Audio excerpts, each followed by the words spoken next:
হলের গেস্ট রুমে বসাকে কেন্দ্র করে রাজশাহী বিশ্ববিদ্যালয়ের ছাত্রলীগের দুই গ্রুপের মধ্যে রাতভর সংঘর্ষ হয়েছে। ধাওয়া পাল্টা ধাওয়ায় পাশাপাশি বেশ কয়েকটি ককটেল বিস্ফোরণের ঘটনা ঘটেছে। রাত 12টায় সোহরাওয়ার্দী হল এবং মাদার বক্স আবাসিক হলের মধ্যবর্তী স্থানে এই ঘটনা ঘটে। সোহরাওয়ার্দী হলের গেস্ট রুমে বসাকে কেন্দ্র করে ওই হলের ছাত্রলীগ সহ সভাপতি আতিকুর রহমানের সঙ্গে মাদার বক্স হলের সভাপতি নিয়াজ মোর্শেদের সাথে কথা কাটাকাটি হয় এবং হাতাহাতি হয়।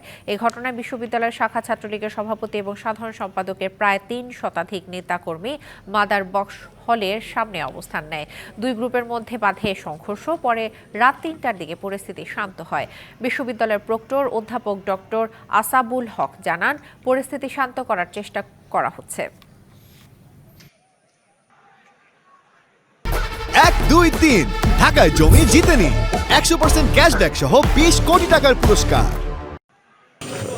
ঢিল পাটকে ছড়াছড়ি হয়েছে দুই গ্রুপের ভিতরে। তো আমরা চাচ্ছি যে মানে আমাদের মাধ্যমে এটা কীভাবে করা যায়, মানে সুন্দর পরিবেশ সমাধান করা যায়। তো সেক্ষেত্রে আমরা মানে দুই পক্ষেরই কথা শুনছি বা আমরা দুই সাইডের কথাই শুনি। আমরা একটু করছি যে আমাদের কিছু পুলিশ মানে আসছে, ওনারাও আসছেন। এখন দেখি আমরা মানে আমাদের স্যার আছেন, এখনও আমরা ফাইনাল কোনো সিদ্ধান্ত নিইনি। আমরা হয়তো নিয়ে আমরা কীভাবে সমাধান করা যায় সেটা